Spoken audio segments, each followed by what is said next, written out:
bringing you news and updates from the Alliance of American Football, your source for everything Memphis, with your hosts, Dan and Michelle. This is Memphis AAF. Hey Flight Crew, what's going on? This is your captain speaking. My name is Michelle, and as always, I am joined by my co-host, Daniel. Dan, are you excited about Christmas? I guess I should be. Okay, well, way to really take it down there.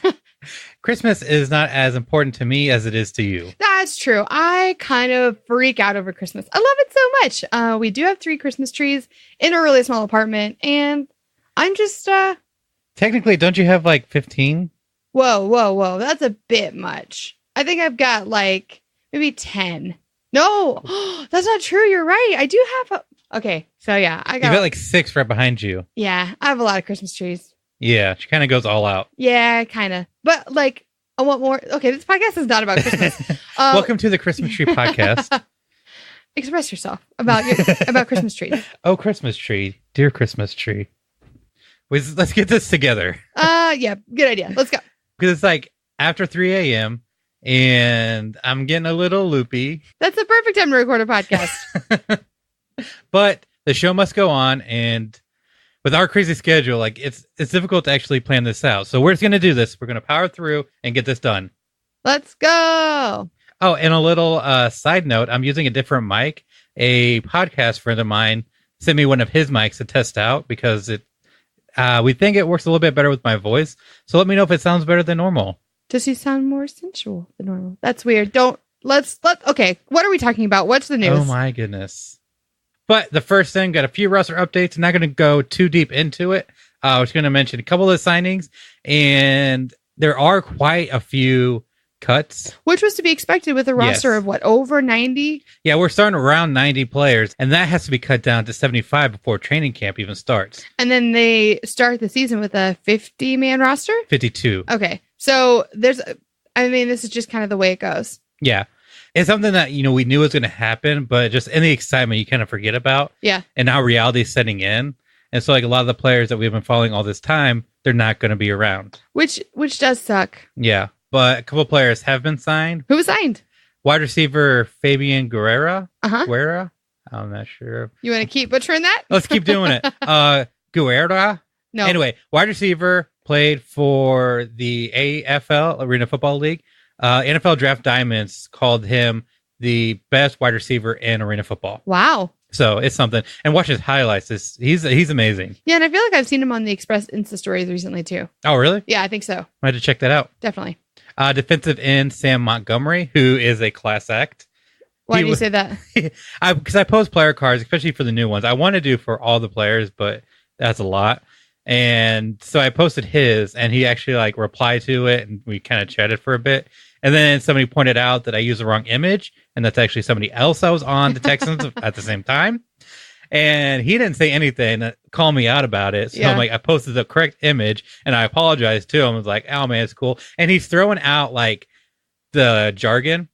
So he's because whenever he replied to both of them, he replied to both tweets, talking about or I'm on board, planes away, whatever, stupid shit like that. Yeah. And then whenever I apologize for posting the wrong image, don't worry about it. It's just a little bit of turbulence. We're getting back on track. It's yes. Okay, well, it's kind of cool that he's in on the jargon. You guys know how I feel about the jargon and the hashtags and the everything associated with the name, but it's cool that he was kind of in on it and he's really taking it on that's his team. So that's really cool to see. We all know you love it, and we got to talk about that quite a bit in a recent interview we did. Yeah, we were guests on another podcast. Yeah, but we got invited to the Alliance Football Podcast, which just started up. We're on the 2nd episode. Hell yeah, bro. Yeah. Want to start off strong. Yeah, exactly. I mean, not to toot our own horns, but no, not again. Oh, I thought you were going to say beep, beep, like you just did in his podcast yesterday. What? Michelle, that's so corny. Don't say that. Oh, how dare you. I'll put a link to the episode in the description. Be sure to check it out. Yeah, so just a quick thing about his show. It's about the Alliance as a total league. He's not team specific, so he's going to be covering a lot about the whole league. Yeah. One other roster move we should talk about. Definitely. Andrew East is no longer on the team. I really hope that... Well, okay, there's a lot to talk about here. Yeah, but he signed with Washington. Yep. when they placed their current long snapper on IR. Was he like, I guess, injured? Yeah, it's a lower back injury, and getting this late in the season, their playoff hopes are non-existent. But there's no point in keeping him around, especially their season's over. They can put him on IR, let him heal, and then bring in Andrew Ease to cover for him for the rest of the season. So it's likely that he's not going to be signed next year and will be free to play for the Express. Right. So just because he's playing with Washington for now doesn't mean he won't still be our long snapper. Wait, unless they signed a long snapper? What? I feel like he told me they signed a long snapper. Not that I'm aware of. I haven't seen anything. They signed a punter? A while ago. A kicker? Even longer. Weird. Okay, sorry. Michelle, get it together. Can you tell that I don't care as much as Dan does? I care. But Dan's the one that's like really on it. Yeah, and we'll probably cover all the cuts in our bonus episode. Oh, a little plug for that bonus content. So expect that soon. But that's all for roster moves. So I want to give a quick shout out to all the awesome people that have left us reviews. People have left us reviews? I know. I'm nervous and excited all at the same time. So the reviews we've gotten on the official channels have all been good. Okay. There have been some unofficial reviews, just like in the internet sphere. What? That criticize our offensive language. Oh, okay. I think we actually talked about that last week anyway. Yeah. So anyway, moving on to the official 5-star reviews from iTunes, or technically Apple Podcasts. So J is for James, which he was commenting. Yeah. Yeah. What up, J is for James? Thanks for leaving a review. He says the podcast is great. It is very informative about what is going on with Memphis AAF team. I also like that it can be listened to and understood by people of all experience with football. Keep up the good work. Hey, that's awesome. Yeah. And we talked about it a little bit on the interview we did with the Alliance Football Podcast, but that's kind of the dynamic that we went through from the beginning. That was the whole point of really doing this podcast. Not only did Dan have the passion for this league and this team, but we wanted to, because I don't know as much as Dan does, like we just said, Dan's the one that does all the research. He's the one that has the football knowledge. He knows a lot of that stuff, but I don't. So he's able to explain it to me and in turn explain it to you guys. And it makes it a conversation, which it's just exciting because that was the whole intent of our show. Yeah. Eli Walks 92, which I think is Eli Walker, who we had on the show. Yeah. Who did sign with the Carolina Cobras, I believe. All right. Way to go. Yeah.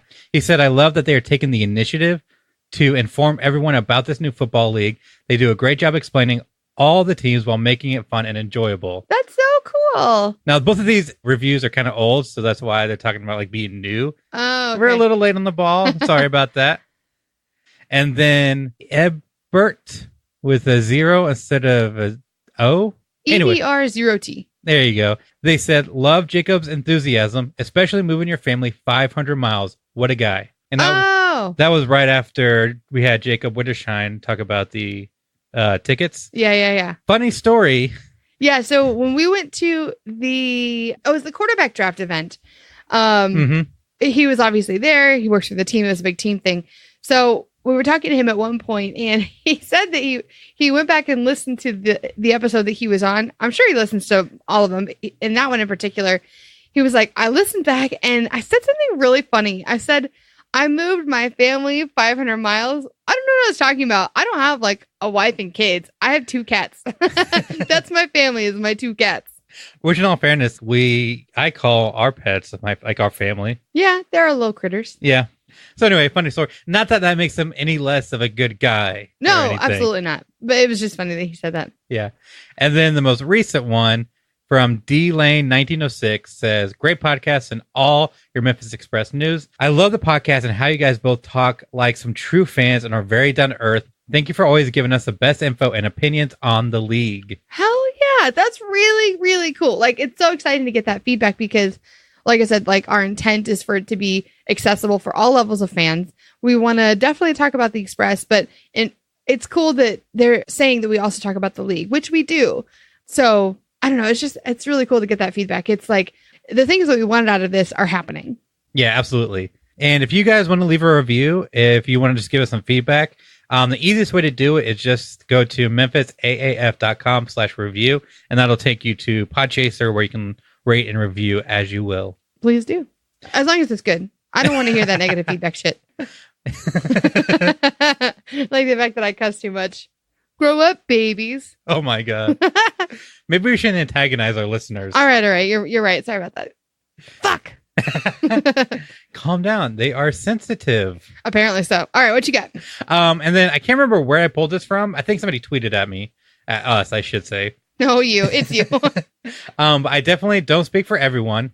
This is what this person has said. I definitely don't speak for everyone, but I like that you include XFL stuff and have the comparisons very informative. Yeah, I'm glad that they said that because we asked that in a previous episode where we were talking about a little bit of XFL news because I don't know anything about it. So I would love for Dan to tell me and therefore tell us on the podcast more about the XFL, how it compares to the AAF, stuff like that. But because this is an AAF podcast, we wanted to know what you guys thought. So there's a little bit of feedback that they're interested in kind of all of it, which is cool. Yeah. So we're going to be covering like the big news with the XFL. We're not going to go in depth on it, mainly because like we're here to support the city, not necessarily the league as a whole. So like our focus is Memphis Express.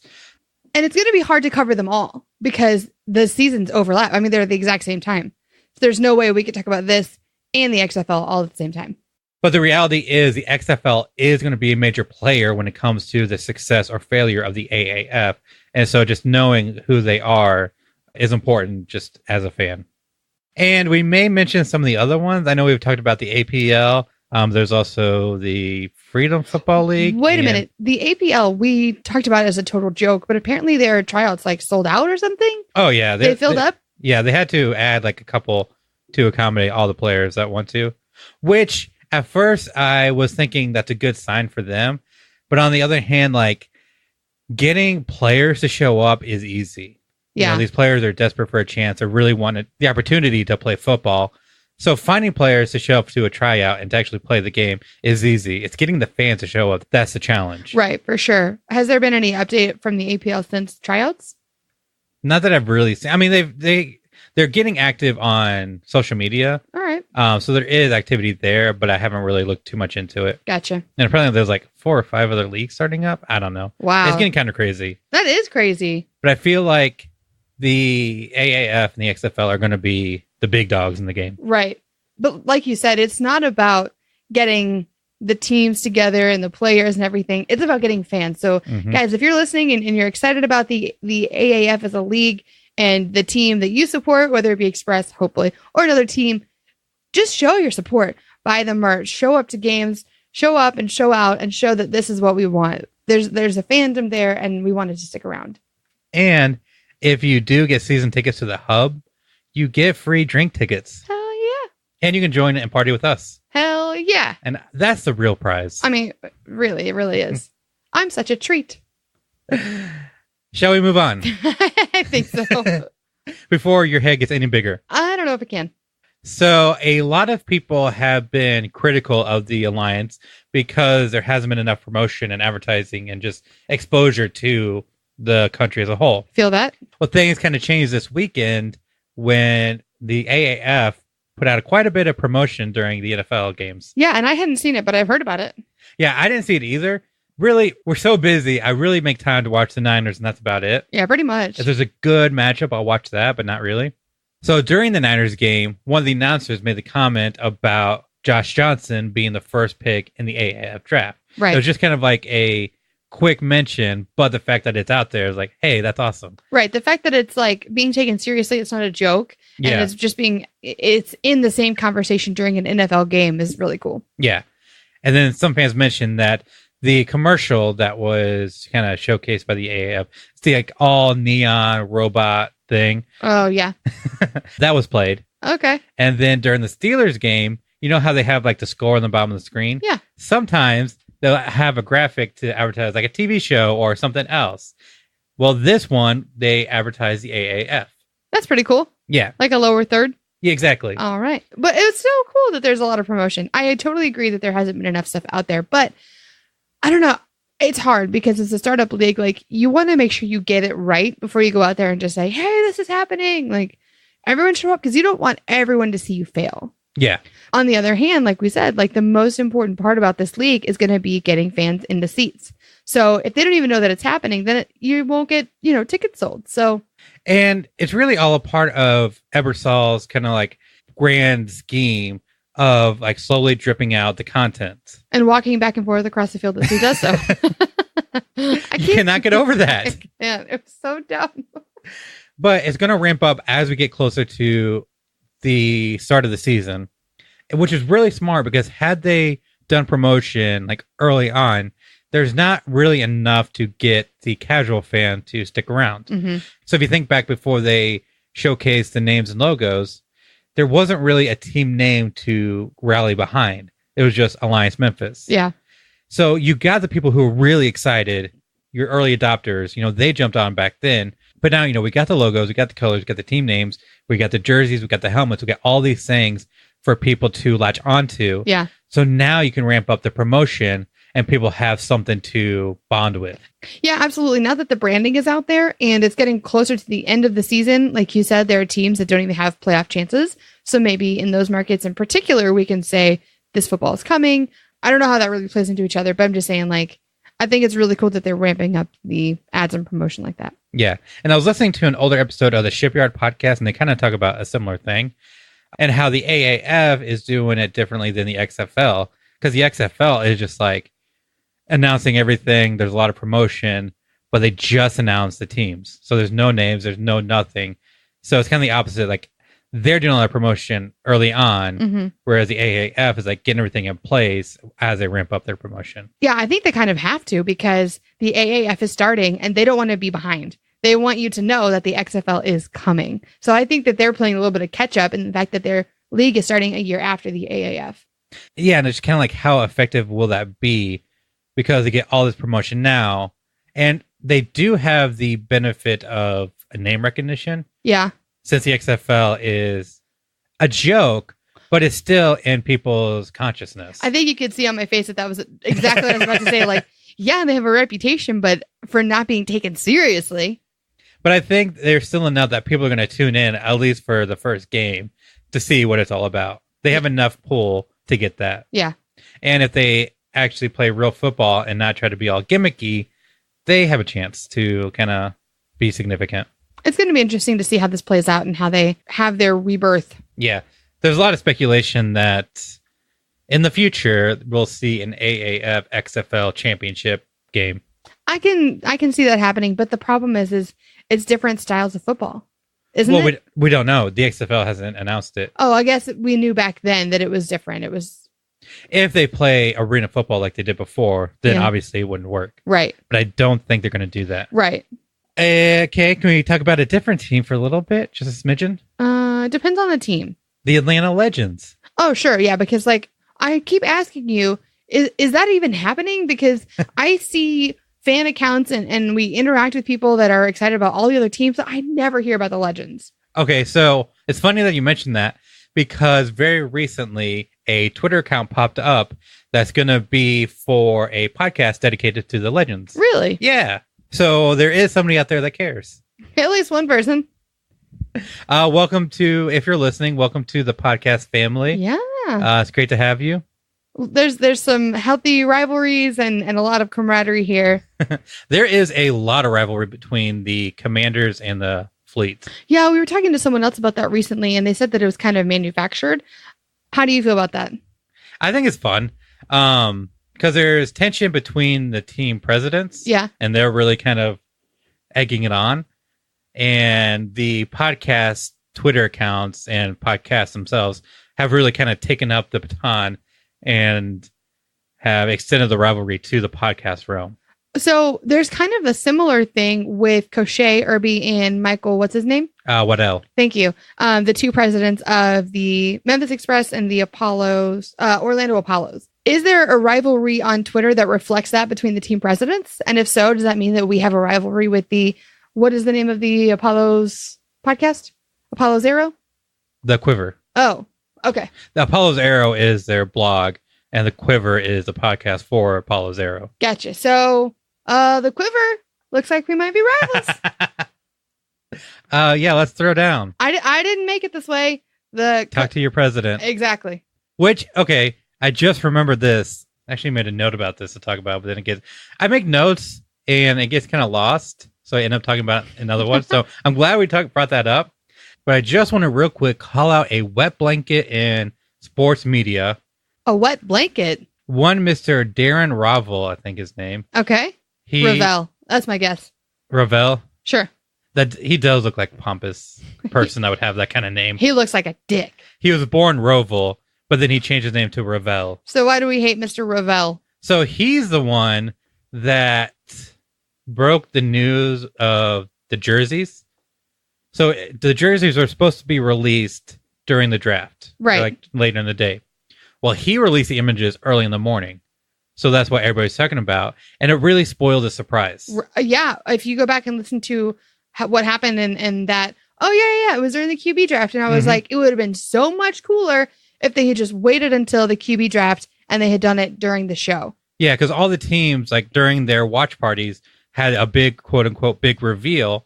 But it was just kind of like, yeah, we've already seen this. Right. Well, not only was it leaked by him, but then the Express just released it. Well, yeah, because all the fan accounts and everybody else was sharing it all around. So they kind of had to like step up, like, all right, let us, get in on this and have the official reveal now. So that was a bummer. And then now he is criticizing, I think it was the Apollos, on their ticket pricing. Okay. Saying that it's too expensive for a product that you don't know, like you don't know how good the product is going to be. Bitch, have you looked at NFL ticket prices? Yeah. You want it to be free? I don't understand. Yeah. It's kind of ridiculous because you can get a season ticket for $15 a game. You can get single tickets for $20. Yeah. You can get midfield tickets for $35 on the field, the sideline seats. There's a section for $35, but he thinks that's too much. And Michael Waddell, the team president for the Apollos, was going back and forth, kind of like, what are you talking about? And he was still being like hypercritical, like what percentage is like, these cheaper prices, and like Waddell broke it down by percentage. Well, like 33% is this price, 22% is this price, like going on and on. Damn. And it's just like very classy. I will give him props as much as I don't like him because he is kind of a big mouth.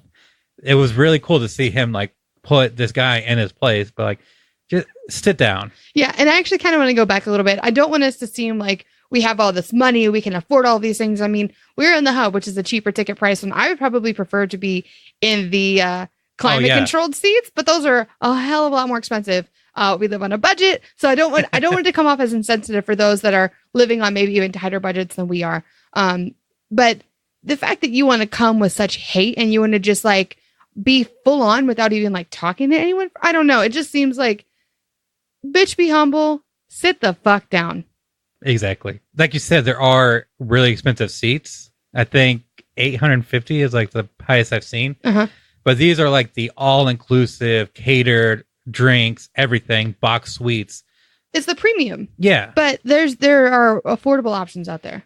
And that's one thing that the AAF has done really well is make these games affordable. Right. They want it to be as accessible as we want our podcast to be to everyone else. And if it's still out of your budget or you just don't want to go, you can still stream every single game for free on their app. Right. So if you don't want to spend the money, because didn't you say that he had a problem with like, how are you going to charge so much for a product that no one knows anything about? Yeah. Okay, fine. Don't buy tickets. Watch it on the app. Watch the one game a week that's going to be streamed on CBS, and then make your decision to maybe buy season tickets next year, or just bitch about it then. I don't know. Just shut up.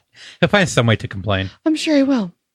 But I wanted to give a big props to Michael Waddell for handling that situation by shutting him down with elegance and class. Way to go. You get an extra bag of peanuts.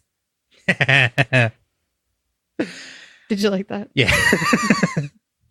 That should be our version of the crisp 5. If you listen to the Shipyard, they say like someone's getting a crisp 5, like they get a high 5 essentially. Ours is a bag of peanuts. You get an extra bag of peanuts this week. There we go. If you want to get an extra bag of peanuts, did you say penis? If you want to get an extra bag of peanuts, I don't know. What kind of criteria do you want? Be badass. There you go.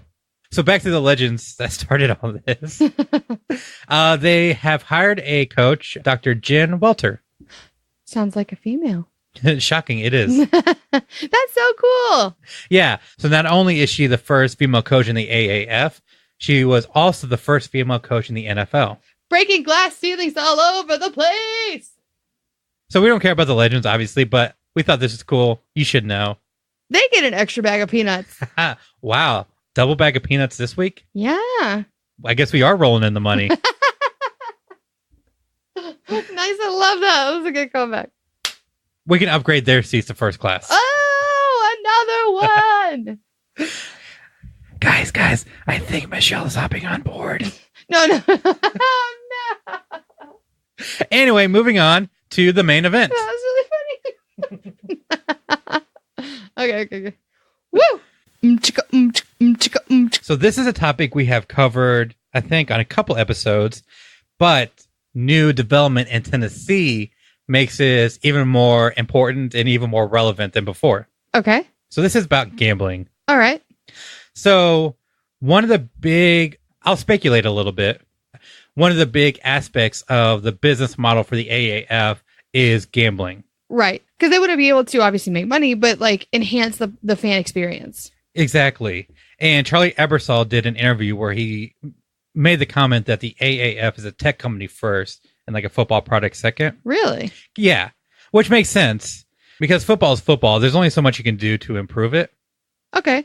And so to take it to the next level, we're introducing technology. Sure. And that makes sense why they have an engineering blog. Yeah, exactly. Because they're a tech company. I see. So if you kind of look at the two founders, you got Charlie Ebersol is the tech guy, and then Bill Polian is a football guy. Sure. So it's not like they're neglecting the football side of things, obviously. Right. But Charlie Ebersol's focus is the technology, and we've seen that with the next-gen stats that we're going to have in all the players and the kind of data we're going to see, as well as the free app, built-in fantasy football, and also the partnership with MGM to have sports gambling in the AAF. But it also makes sense why they have like the next gen stats. They are working on the gambling stuff, which we're about to get into more. And they've got the briefcase, like we talked about in the last episode, the data briefcase. Yeah. I think they called it a snowball. I don't know why. Anyway, but you can see like there is a huge technology influx into football to enhance the fan experience, which is like the mission statement of the AAF. The difference is this is a league starting in 2018, whereas like the NFL has to like catch up because they weren't really on board with all of the technology. I don't know. So it's just different. Yeah, it's easy for a startup to make these improvements or like kind of have this kind of influx technology, whereas the NFL is such a huge machine to get that kind of transition is really difficult. Absolutely. So one of the ways the AAF is looking to find success is through sports gambling because of the history of sports gambling in the U.S. is very restricted. Yeah. I almost feel like I would kind of be interested in it, but I still feel like it's illegal somehow. Maybe it's not even, but I don't know. It's dirty. Yeah, it just feels kind of seedy. Yeah, but for me, like I've never had the luck for it. I think I've won $20 on a scratcher, but every time I gamble, I always lose everything. So I'm not going to participate. Scratchers. I used to have like a thing. I used to love scratch offs. A thing, addiction, whatever. You fed into it. Fair enough. Now I want to go get some scratch offs. Oh my God. Let's make this a big Christmas. But back to the gambling and the AAF. The fact that they're bringing in gambling to be a part of it and not just like a seedy offshoot of this league, it brings in a totally new audience. Yeah, absolutely. So maybe they're not like diehard football fans, but it's a way to find other revenue sources for the league. Which is what you need in a startup. Yeah. Especially when all the teams are owned by the league and they're not like independently owned. Yeah. So roundabout way to bring up a development in Tennessee. Okay. I think I mentioned it when we first brought up the gambling, but a recent Supreme Court ruling took the federal government out of the legalization of sports gambling. Okay. Before, it was illegal at the federal level, except for like Vegas and New Jersey, I think. Weird. Oh, that makes sense. Atlantic City. Yeah. So that's the only place you can actually gamble on sports. Now the Supreme Court has ruled it's not up to the federal government, it's up to the states to decide for themselves. Okay. So I think 8 states have legalized sports gambling. DC is the latest to kind of move it through.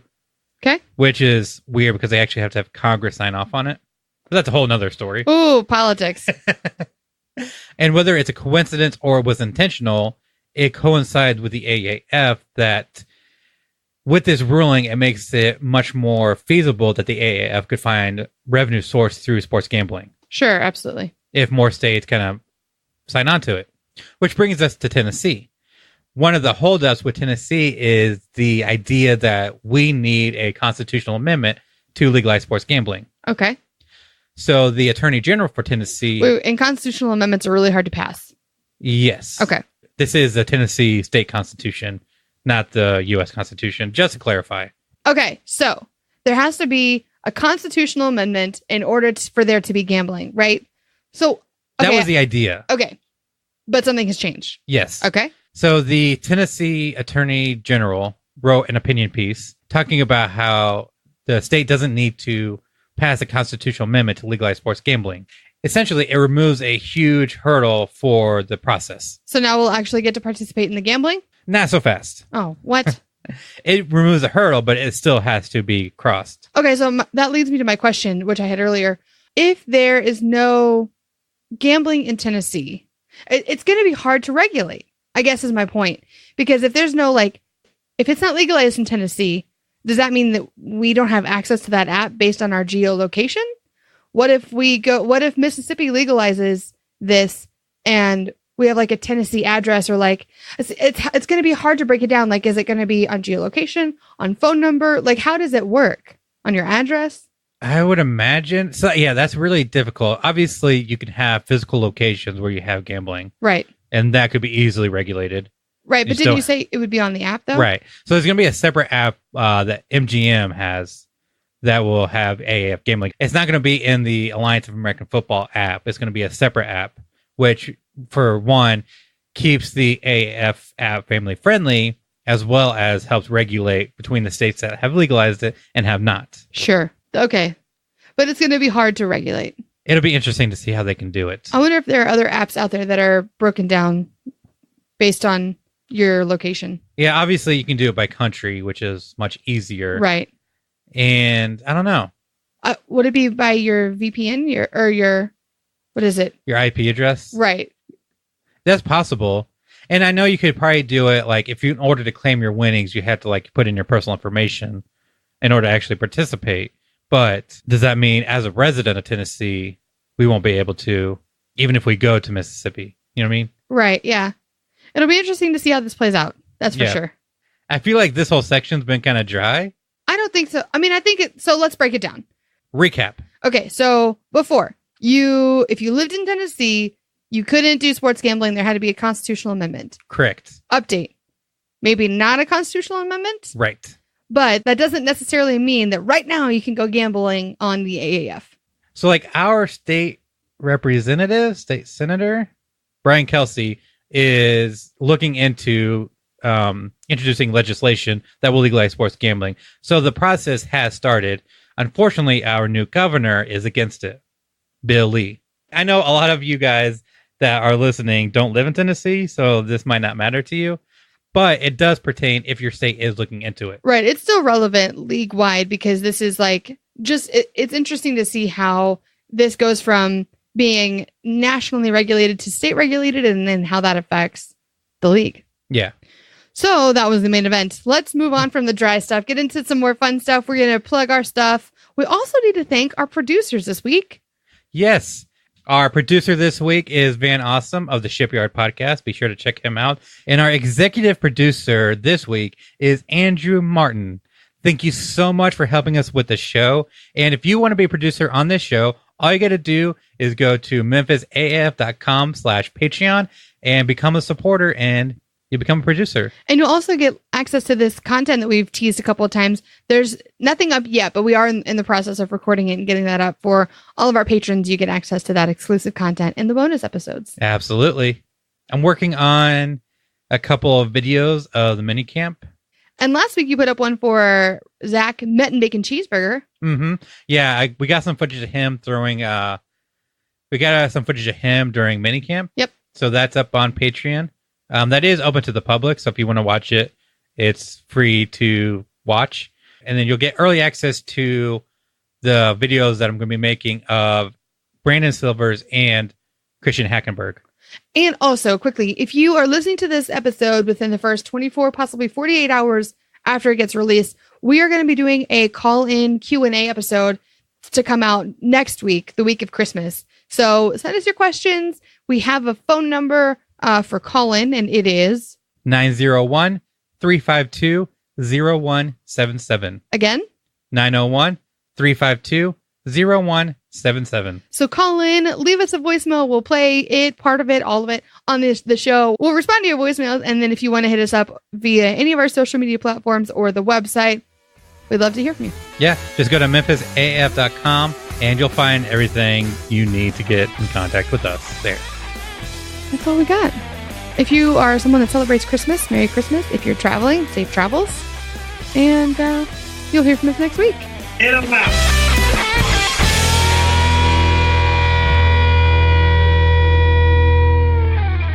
How lovely are your branches.